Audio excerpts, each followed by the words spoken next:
Tension entre Xavi Alonso et Vinicius Junior au Real Madrid. Depuis l'arrivée de Xavi Alonso en tant qu'entraîneur du Real Madrid en mai 2025, les relations avec Vinicius Junior se sont tendues. Voici un résumé clair de la situation, basé sur les dernières informations. Contexte des frictions. Début de saison compliqué pour Vinicius, sous Alonso, l'ailier brésilien, 25 ans, a été laissé sur le banc à 3 reprises en 13 matchs de Liga, et n'a terminé que 3 des 10 rencontres où il était titulaire. Cela contraste avec son rôle central sous Carlo Ancelotti, où il était souvent indiscutable en fin de match grâce à sa vitesse et ses contres. Premier signe de malaise, dès la Coupe du Monde des clubs en été 2025, Vinicius a été surpris d'être écarté pour le demi-finale contre le PSG, avant que la blessure de Alexander-Arnold ne le sauve. Fin août, son entourage prédisait déjà une saison pas facile. Alonso a justifié ses choix par des besoins collectifs, mais le joueur s'est senti diminué.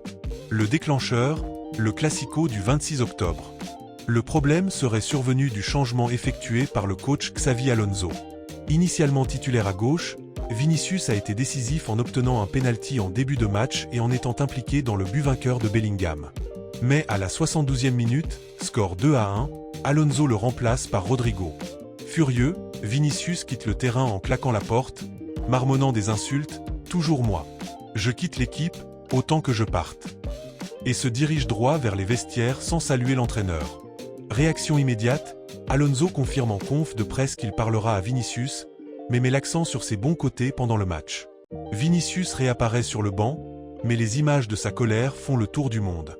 Il est aussi impliqué dans une échauffourée post-match avec Lamine Yamal. Conséquences et rumeurs actuelles, 29 octobre 2025. Relation brisée, selon plusieurs sources, la confiance est rompue. Vinicius et Alonso ne se parlent plus, et le joueur a confié à son agent qu'il quittera le club si Alonso reste et ne le considère pas comme indiscutable. Pas de prolongation en vue, contrat jusqu'en 2027. Certains parlent d'une coexistence impossible. Position du club, le Real Madrid laisse Alonso gérer seul, pas de sanction pour Vinicius. Le board insiste pour le prolonger malgré tout, voyant les tensions comme un test pour l'entraîneur. Une réunion est prévue cette semaine.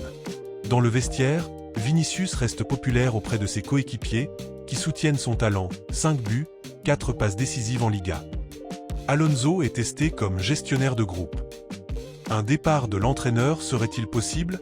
Des rumeurs évoquent un intérêt pour Luis Enrique, ex-PSG, comme salvateur si Alonso part. Mais pour l'instant, Alonso a le contrôle, et le Real mène la Liga de 5 points. Évolution, Alonso doit apaiser les choses pour éviter un soap opéra hivernal. Vinicius, clé du projet, ne peut pas être sacrifié. Cette nuit, El Chiringuito a apporté de nouveaux éléments dans cette affaire. L'un des intervenants de l'émission a dévoilé ce qu'il se serait passé, selon lui, lorsque Vinicius Junior est allé directement au vestiaire. Xavi Alonso a dit à l'un des membres de son staff technique, « Va le chercher, qu'il revienne sur le banc et dis-lui très clairement que s'il ne revient pas, il jouera très peu. Dis-le lui bien. Il jouera très peu s'il ne revient pas. » Cette affaire illustre les défis d'Alonso face aux égos de ses stars. Nous suivrons les entraînements cette semaine pour des updates. Si tu veux plus de détails sur un aspect précis, abonne-toi.